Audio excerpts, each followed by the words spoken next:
Hey there, Backyard Explorers. Mr. T here again, back at the sanctuary, hoping that you're getting outside on a beautiful day like this so that you can get healthy and get out there and explore.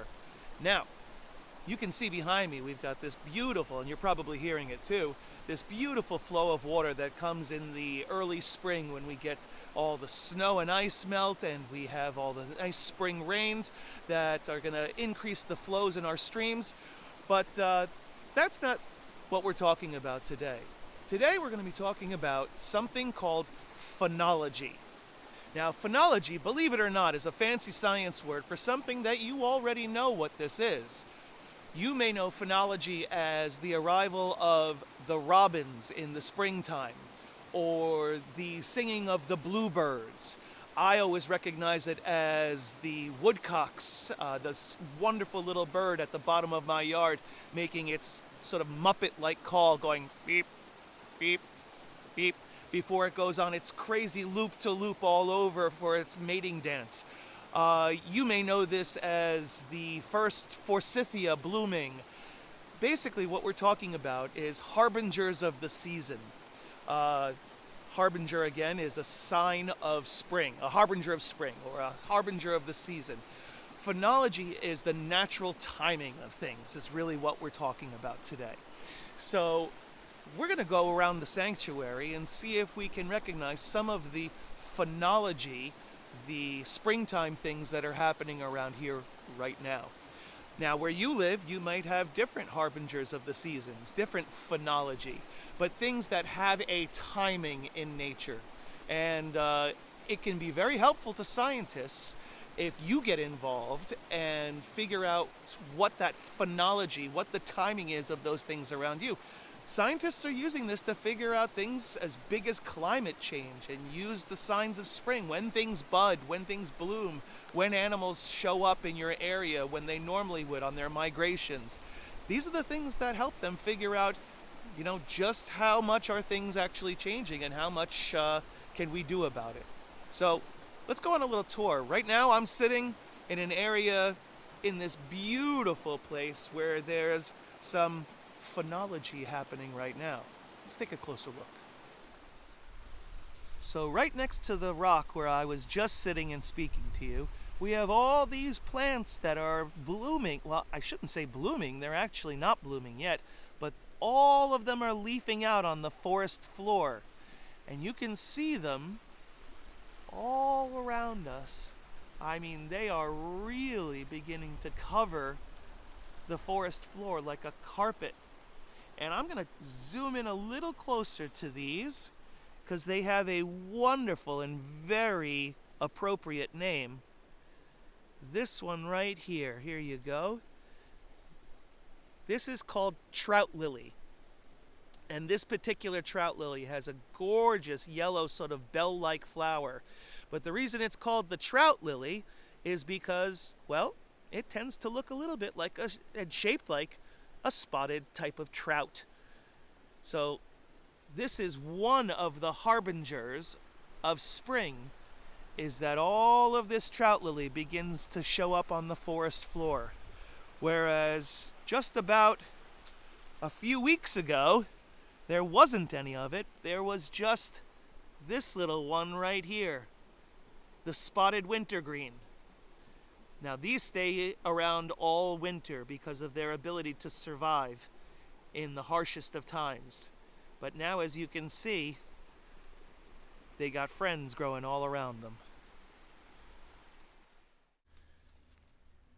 So one of the harbingers of spring, or the phenological events that we think of, is the first flowers that start blooming.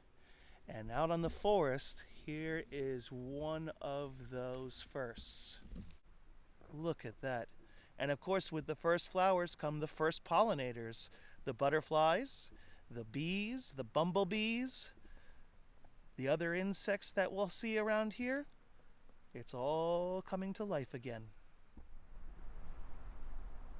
So after the return of the flowers, one of the things you start to see in the spring is the return of the pollinators, like this eastern butterfly. Isn't it a beauty?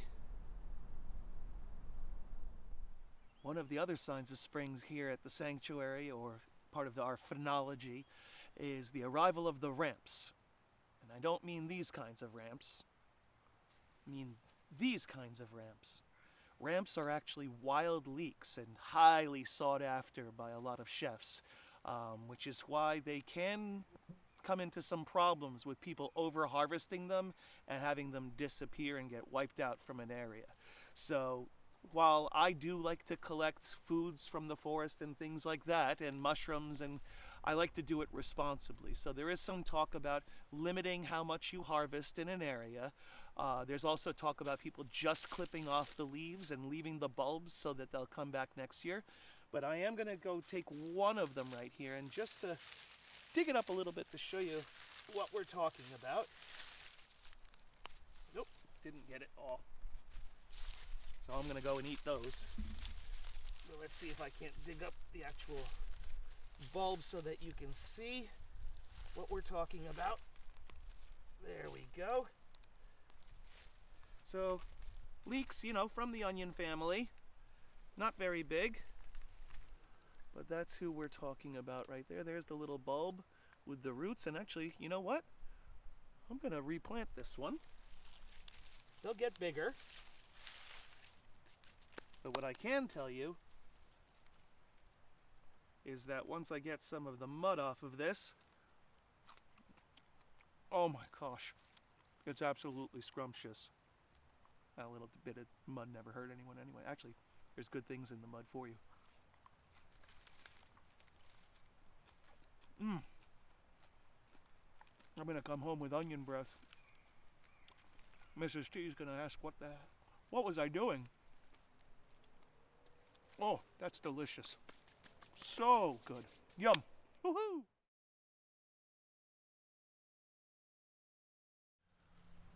Okay, so let's say we didn't know what this beautiful little flower here is that's just popped up on the forest floor.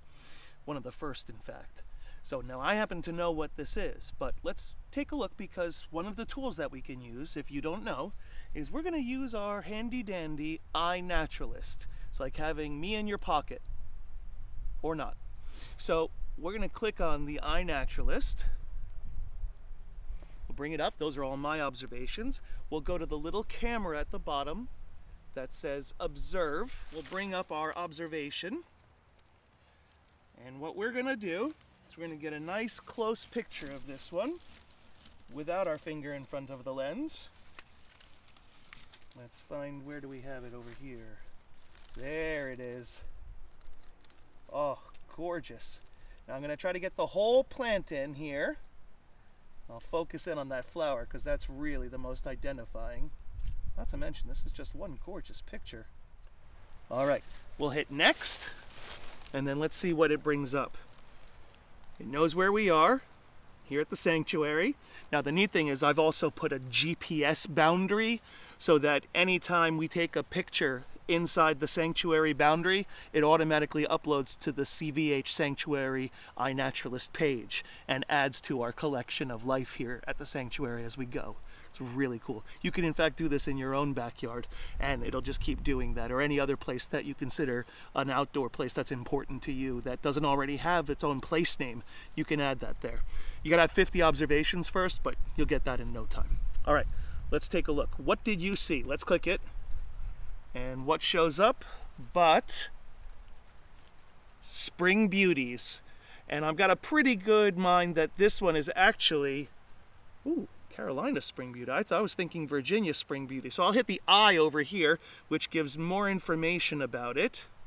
And you can see where it is. So it does exist here. We'll take a look at some other pictures. A lot of striped ones here. But then again, so is there for the Virginia. Let's hit the eye on the Virginia one. Now there's stripes, some good striped ones as well.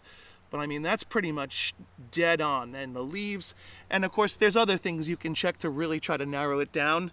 You can go and look more info on Eye Naturalist, and you can really look through a bunch of them and look for the characteristics so that you can get as close a one as possible. If you're not sure, just go back to the general one that just says spring beauties. It'll be back up in the genus as opposed to the species.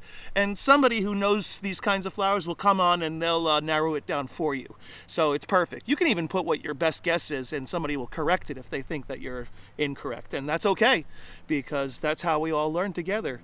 All right, let's go put Virginia Spring Beauty in there. We'll hit save, and I'm going to upload it,